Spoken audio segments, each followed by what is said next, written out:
बुद्ध के संघ सबके लिए खुले रहते थे। सब उनके शिष्य बनना चाहते थे। कुछ लोगों को तो बुद्ध सीधे अपने संघ में शामिल कर लेते थे, तो कुछ को कहते थे तुम एक दिन रात के लिए शमशान में जाकर रहो। इसी प्रकार एक व्यक्ति बुद्ध के पास आया और कहा, मुझे आप अपना शिष्य बनाएं। बुद्ध ने उस व्यक्ति से कहा, तुम्हें मेरा शिष्य बनने के लिए एक दिन पूरा शमशान में बिताना होगा और तुम वहां जो कुछ भी सीखोगे मुझे आकर बताना, उसके बाद ही तुम संघ में शामिल हो पाओगे। वह व्यक्ति यह सुन घबरा गया। उसने बुद्ध से कहा, दिन में तो ठीक है, लेकिन रात में श्मशान में रहना खतरनाक है। बुद्ध ने कहा, कैसा खतरा? व्यक्ति ने कहा, वहां भूत प्रेत होंगे, वह मुझे पकड़ लेंगे। बुद्ध ने कहा, क्या तुमने भूत प्रेत देखे हैं? व्यक्ति ने कहा, नहीं, पर मैंने सुना है और कुछ लोगों को देखा है जिसमें भूत आ जाते हैं, वह अजीब अजीब हरकत करते हैं। तब बुद्ध ने कहा, तो तुम्हारे पास ये सुनहरा अवसर है ये जानने का कि भूत प्रेत होते हैं या नहीं। तुम वहां एक रात गुजारो और फिर विश्लेषण करके बताना कि भूत प्रेत होते हैं या नहीं। अगर तुम्हें वह मिल गए तो तुम उनका विश्लेषण करना कि वह कैसे होते हैं, और अगर नहीं मिले तो तुम यह भी जान जाओगे कि वह नहीं होते। तुम घबराना मत, वहां जो भी घटना होंगी तुम मुझे उसे आकर बताना। व्यक्ति ने कहा, ठीक है गुरुदेव, अगर आप कहते हैं तो एक पूरा दिन और रात में शमशान में गुजार लूंगा। बुद्ध ने कहा, ठीक है, अभी तुम आश्रम में आराम करो और कल सुबह ही शमशान के लिए निकल जाना। बुद्ध ने अपने 4 शिष्यों को कहा कि यह व्यक्ति कल शमशान जाएगा, तुम उसके पीछे जाना और उस पर नजर रखना, उसका ध्यान रखना, पर याद रहे उसे यह बात पता न चले कि तुम उनके पीछे गए हो। अगले दिन वह व्यक्ति बुद्ध के पास गया और बोला, जैसा आपने कहा था मैं शमशान के लिए निकल रहा हूं। बुद्ध ने उस व्यक्ति से कहा, ठीक है, अब तुम जा सकते हो। वह व्यक्ति शमशान गया। अगले दिन वह व्यक्ति बुद्ध के पास आया। बुद्ध उसे देख मुस्कुराए और बोले कि तुमने एक पूरा दिन वहां गुजारा, तुमने क्या देखा और सीखा? व्यक्ति ने कहा, मैं वहां सुबह सुबह गया, कुछ देर बाद मैंने देखा कि कुछ लोग एक अर्थी लेकर आ रहे हैं। कुछ लोग सामान्य थे तो कुछ लोग बेहद खुश थे। वह कह रहे थे कि उस व्यक्ति ने अच्छे कर्म किए हैं, ये बहुत किस्मत वाला है। उस बुजुर्ग के बेटे ने अपने पिता की चिता को अग्नि दी। वह कुछ देर वहां खड़ा रहा, उसके बाद एक एक करके सब लोग जाने लगे। थोड़ी देर बाद वहां 2 और अर्थी आई, जिसमें एक अर्थी किसी अमीर व्यक्ति की थी जो बहुत सजी धजी थी। उसमें बहुत सारे लोग थे, जबकि दूसरी किसी गरीब व्यक्ति की थी जो बेहद साधारण थी, उसमें कुछ ही लोग थे। अमीर व्यक्ति की चिता चंदन की लकड़ी पर जलाई गई, जबकि गरीब व्यक्ति की साधारण लकड़ी से। पहले अमीर व्यक्ति की चिता को जलाया गया क्योंकि वह अमीर था, जबकि बाद में गरीब व्यक्ति की। थोड़ी देर बाद दोनों व्यक्ति की चिता को जला दिया गया। उसके बाद सभी लोग वहां से चले गए, लेकिन मैं वहीं खड़े उसे देखता रहा। बुद्ध ने कहा, तुमने उनकी चिता को क्या समझा?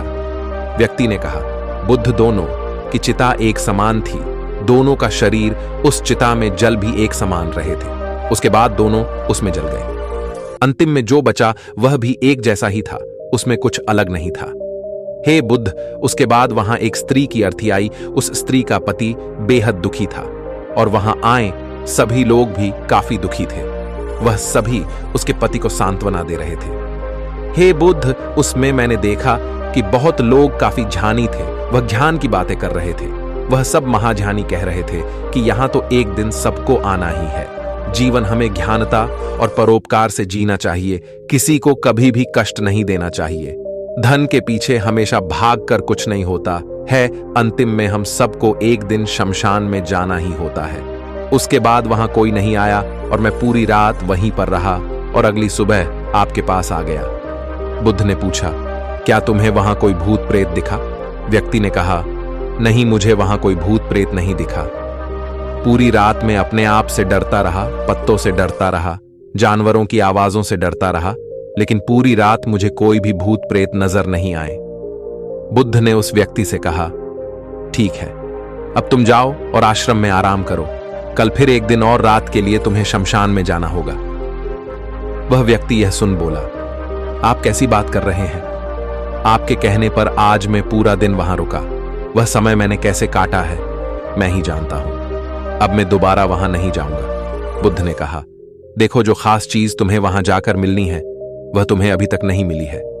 तुम एक दिन और वहां रुको, तुम्हें वह अवश्य मिल जाएगी। व्यक्ति कहता है, ठीक है, मैं आपके कहने से एक बार और चला जाता हूं। यह कह वह व्यक्ति आश्रम में जाकर आराम करने लगा। अगले दिन वह व्यक्ति फिर बुद्ध का आशीर्वाद लेकर वहां से शमशान के लिए चला गया। एक पूरा दिन बिताकर वह अगले दिन फिर बुद्ध के पास आया। बुद्ध ने पूछा, तो तुम्हें वह चीज मिली? व्यक्ति ने कहा, हाँ, मुझे वह मिला। बुद्ध ने पूछा, तो बताओ तुम्हें वहां क्या मिला? व्यक्ति ने कहा, मैंने देखा कि कुछ लोग शाम को मुझे अर्थी पर लेकर आ रहे हैं। मेरे पीछे कुछ 15-20 लोग चल रहे हैं और मुझे 4 कंधों पर उठा रखा। मेरे पिता आगे आगे चल रहे हैं, कुछ लोग मेरे ऊपर फूल फेंक रहे हैं और मेरे कुछ रिश्तेदार मेरे पीछे चल रहे हैं। वह लोग बेहद दुखी हैं। मेरे पिता और भाई भी बेहद दुखी हैं। कुछ उन्हीं में से दुखी होने का नाटक कर रहे हैं, तो कुछ लोग मेरे पिता को सांत्वना दे रहे हैं। वही दूर खड़ा मेरा भाई बेहद दुखी है। कुछ लोग उसे सांत्वना देकर बोल रहे हैं कि तुम ही अब सबके इकलौते वारिस हो। तो कुछ लोग कह रहे हैं, ये गक्त हुआ वह लड़का तो अभी जवान था, अभी तो उसने कुछ देखा भी नहीं था और उसके साथ ऐसी घटना हो गई। तभी मुझे अर्थी पर लिटा दिया गया और सारा क्रियाकर्म किया जाने लगा। मैं यह सब अर्थी पर लेटे देख रहा था। मैंने उस अर्थी से उठना चाहा, लेकिन मैं उठ नहीं सका। मैं सांस लेना चाहता था, लेकिन सांस नहीं ले पा रहा था क्योंकि मेरे अंदर सांस नहीं थी। मैं अपने पिता को गले लगाना चाहता था, लेकिन मैं उठ नहीं सकता था। मैं अपने भाई को गले लगाना चाहता था, उसे कहना चाहता था कि तुम माता पिता का ध्यान रखना, लेकिन मैं बस लेटा देख रहा था, कुछ कर नहीं सकता था। उसके बाद मेरी चिता पर लकड़ियां सजाई जा रही थीं। मेरा मुंह भी ढक दिया गया। मुझे अब उस चादर के पार कुछ नहीं दिखाई दे रहा था। फिर उसके बाद मुझे गर्मी महसूस होने लगी।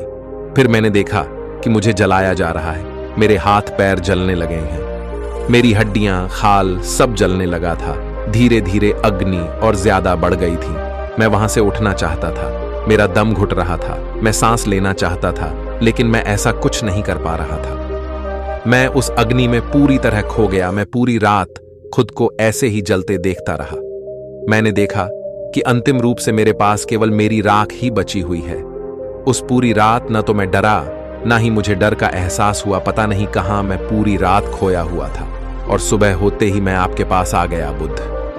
बुद्ध मुस्कुराए और बोले कि अब तुम संघ में शामिल हो सकते हो, और वास्तव में ध्यान और ज्ञान होने के लिए ध्यान का बीज अंदर होना जरूरी है। वह बीज तुम्हें वहां कल रात मिला, जब तुमने जाना कि वहां सब कुछ नश्वर है।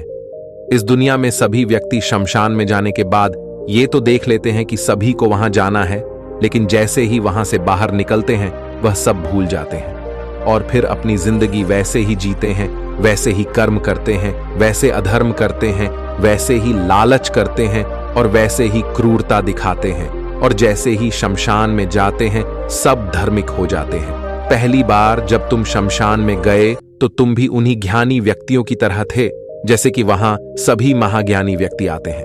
और जैसे ही तुम दोबारा वहां गए और आज वापस आए हो तो तुम्हारे अंदर भी ज्ञान का बीज उत्पन्न हो गया है। हम तब तक जीवन को नहीं समझ सकते जब तक हम मृत्यु को नहीं जानते। जो व्यक्ति बीमार है वही स्वास्थ्य के महत्व को समझ सकता है। जो ध्यान का बीज तुमने कल रात पाया, अब उसे तुम्हें लक्ष्य बनाना है, और ऐसा विशाल लक्ष्य तुम्हारे अंदर उत्पन्न होगा जो सभी को ध्यान की छाव से परिपूर्ण करेगा। दोस्तों, उम्मीद करता हूं कि आपको इस कहानी से कुछ नया सीखने को जरूर मिला होगा।